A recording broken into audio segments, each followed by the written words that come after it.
بسم اللہ الرحمن الرحیم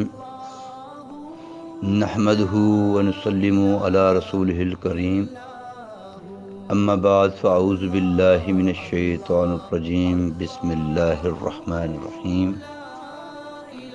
وعن عمر بن الخطاب قال جاء جبریل الی النبی صلی اللہ علیہ وسلم فی حین غیر حینہ الذین ذیقان یأتیہ فیہ فقام الیہ رسول اللہ صلی اللہ علیہ وسلم فقال یا جبریل ما لی اراک متغیر اللون فقال ما جئتک حتی امر اللہ عز وجل بمفاتیح النار فقال رسول اللہ صلی اللہ علیہ وسلم یا جبریل صف لی النار وانعت لی جہنم۔ جہنم کے بارے میں بیان کہ جہنم کیسی ہے اور کیا ہے۔ حضرت عمر بن خطاب رضی اللہ تعالی عنہ بیان کرتے ہیں کہ حضرت جبریل علیہ السلام نبی اکرم صلی اللہ علیہ وسلم کے پاس آئے۔ یہ اس وقت کی بات ہے جس وقت میں وہ عام طور پر نہیں آیا کرتے تھے۔ نبی اکرم صلی اللہ علیہ وسلم اٹھ کر ان کی طرف بڑھے اور دریافت کیا، اے جبریل کیا وجہ ہے؟ میں دیکھ رہا ہوں کہ تمہاری رنگت تبدیل ہے، یعنی تم پریشان نظر آ رہے ہو۔ حضرت جبریل علیہ السلام نے کہا، میں آپ کے پاس اس وقت تک نہیں آیا جب تک اللہ تعالیٰ نے جہنم کی کنجیوں کے بارے میں حکم نہیں دیا، چابیوں کے بارے میں۔ نبی اکرم صلی اللہ علیہ وسلم نے ارشاد فرمایا، اے جبریل تم آگ یا جہنم کی صفت یعنی حلیہ میرے سامنے بیان کرو اور جہنم کا حلیہ میرے سامنے بیان کرو۔ حضرت جبریل علیہ السلام نے کہا، اللہ تعالیٰ نے جہنم کے بارے میں حکم دیا تو 1000 سال تک اسے دہکایا گیا، یہاں تک کہ وہ سفید ہو گئی۔ پھر اس نے جہنم کے بارے میں حکم دیا گیا کہ اسے 1000 سال تک مزید دہکایا گیا، یہاں تک کہ وہ سرخ ہو گئی۔ پھر اس نے اس کے بارے میں حکم دیا تو اسے 1000 سال تک مزید دہکایا گیا، یہاں تک کہ وہ سیاہ ہو گئی۔ تو اب وہ سیاہ تاریک ہے، اس کے شراروں میں روشنی نہیں ہے اور اس کے انگارے بجھتے نہیں ہیں۔ اس ذات کی قسم جس نے آپ کو حق کے ہمراہ مبعوث کیا ہے، اگر جہنم میں سے سوئی کے ناکے جتنی جگہ کھول دی جائے تو اس کی تپش کی وجہ سے روئے زمین پر موجود سب لوگ مر جائیں۔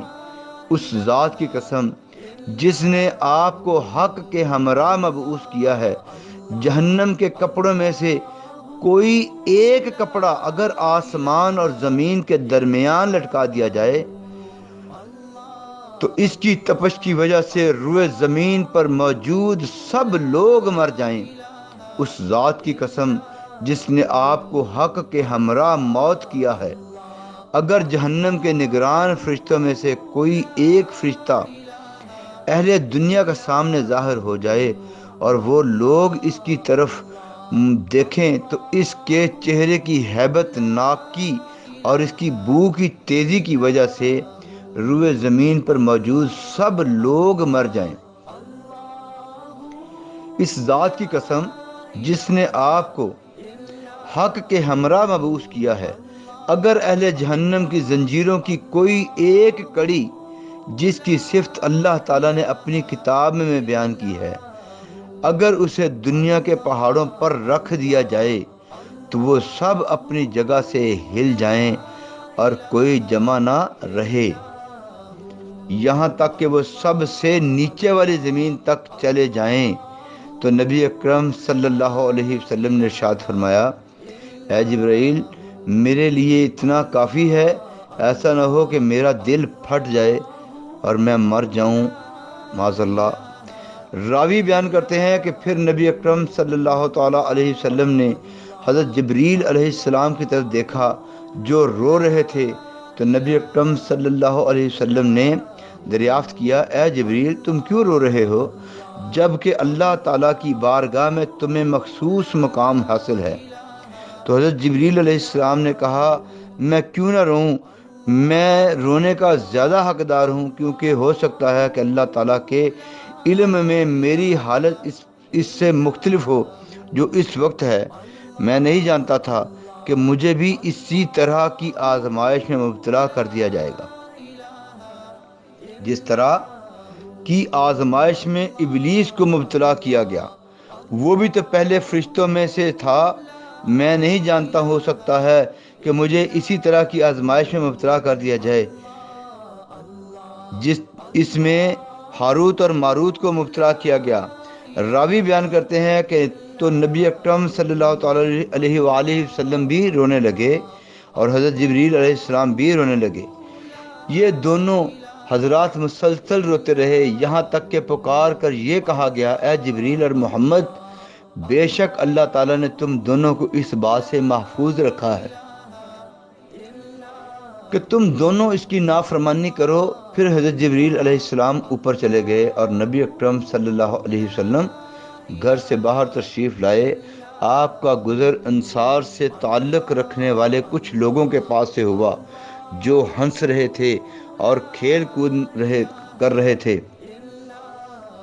تو نبی اکرم صلی اللہ علیہ وسلم نے ارشاد فرمایا کیا تم لوگ ہنس رہے ہو جبکہ جہنم تمہارے آگے موجود ہے جو میں جانتا ہوں؟ اگر تم جان لو تو تم تھوڑا ہنسو اور تم زیادہ رویا کرو گے، اور تم سیر ہو کر کھایا پیا نہ کرو، اور تم ویرانوں کی طرف نکل جاؤ تاکہ تم اللہ کی پناہ حاصل کرو۔ تو پکار کر کہا گیا اے محمد تم میرے بندوں کو مایوس نہ کرو، بے شک میں نے تمہیں آسانی فراہم کرنے والا بنا کر مبعوث کیا ہے، میں نے تمہیں تنگی کا شکار کرنے والا بنا کر مبعوث نہیں کیا ہے۔ تو نبی اکرم صلی اللہ علیہ وسلم نے ان لوگوں سے ارشاد فرمایا ٹھیک رہو اور میانہ روی اختیار کرو، اور اندازہ کریں کہ ابھی تو یہ چھوٹی سی منزل جہنم کی پیش کی گئی، اور اگلے اسباق میں یہ بہت زیادہ دل دہلانے والی بات ہوگی۔ ہم حقیقت میں ایک عام ڈاکٹر سے، ایک پولیس والے کے سپاہی سے ڈرتے ہیں اور اس کے آگے گڑ گڑاتے ہیں، منتیں کرتے ہیں، کہہ رہے بھائی چلان نہ کرنا، وہ کہتا ہے بھائی موبائل بند کر کے اندر آنا، اور ہم مسجد میں جاتے ہیں اور اگر کوئی نمازی روک دے کہ بھائی موبائل بند کر لو تو لڑ پڑتے ہیں۔ ہمیں ذرا بھی خیال نہیں آتا بے شک اللہ تعالیٰ غفور الرحیم ہے، وہ ہمارے لیے آسانیاں پیدا فرماتا ہے، لیکن ان آسانیوں کا مطلب یہ نہیں کہ ہم سر چڑھ کر بولیں اور اس کی بے ادبیاں کریں اور جس کو جو چاہے ہم اس کو برے القاب سے پکارتے رہیں۔ ایسا نہیں، ہمیں جہنم سے بچنے کی کوشش کرنی چاہیے۔ اب بس جتنا ہم اللہ تعالیٰ سے زیادہ ڈریں گے اتنا ہی اللہ تعالیٰ ہم سے زیادہ محبت فرمائے گا، کیونکہ اللہ تعالیٰ کو تکبر والے لوگ تو بالکل ہی پسند نہیں، ریاکار بالکل بھی پسند نہیں ہے۔ تو اللہ تعالیٰ ہمیں اس پر عمل کرنے کی توفیق عطا فرمائے۔